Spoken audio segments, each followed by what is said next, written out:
13 WMAZ weather, sponsored by Osborne Chevrolet. Byron.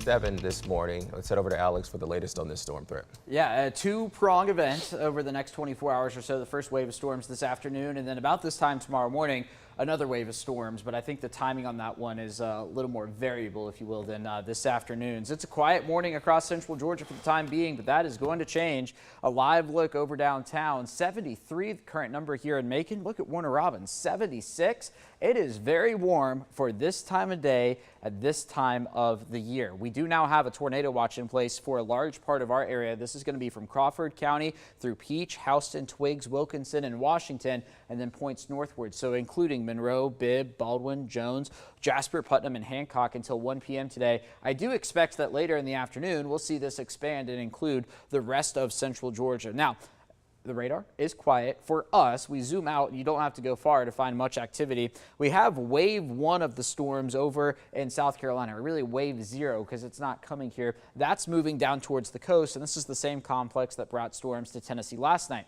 Now, our wave 1 is what's up in Chattanooga, into the Huntsville area this morning, and over into northern Mississippi. That's what's prompting this tornado watch here to be in place now. That's sliding down to the south and is going to move in later this morning and into the early afternoon, and that is what's prompting one of two things that's prompting the level 3 we have in place. Today's threat primarily for damaging winds, but I'm also watching the potential for some large hail, and then also a brief spin-up tornado. But I do want to highlight this wind threat because I think a lot more people are going to be impacted by this today than the tornado threat. I know everybody's mind immediately goes to the tornado threat. Well, I think this one's going to be a little more problematic. So when the Storm Prediction Center issues the outlooks, when they go 1, 2, 3, 4, 5, they look at the individual severe weather chances. So when we look at the wind chance today, you can see we move into this 30% range. That's a 30% chance of seeing damaging winds within 25 miles of any one spot.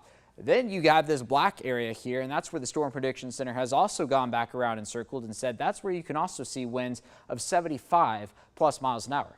That's hurricane force potentially across parts of our area. So let's time it out on Future View. There's the 10 a.m. hour, a couple scattered showers. The latest run has the leading edge of the storms coming in around noon. I would allow an hour on either end for when you look at your individual city here. So if we look at Macon and Warner Robins, the most powerful storms coming through at 2, I'd say sometime between 1 and 3, and then that's going to continue to slide down to the south. Now, it's not going to storm at your house all afternoon. Once we get that line through here, then your severe weather threat comes to a pause, we'll say, before it's back tomorrow morning. Some scattered stuff later on this evening. Let's get on into the overnight hours here towards 4 a.m. tomorrow morning.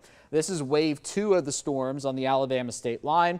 That moves into central Georgia around 5 a.m. Now, what I want to show you here is how quickly these storms move. That is 5 a.m. That is 6 a.m.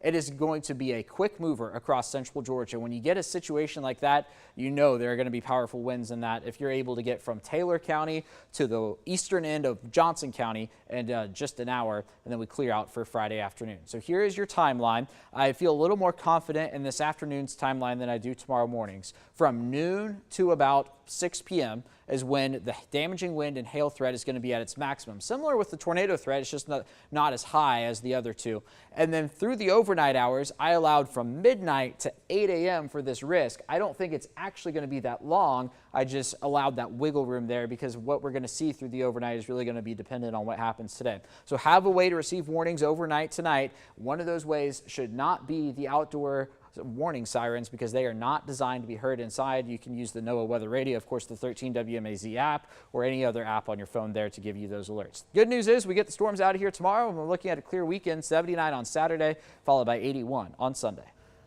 A good point that you brought up, Alex. Don't rely on the outside warnings. If you don't already have it, download the 13 WMAZ mobile app. You can get it in the Google Play or Apple Store, or scan the QR code on your screen right now. Once you get the app, be sure to sign up for notifications. You'll get the latest weather and news alerts sent right to your phone.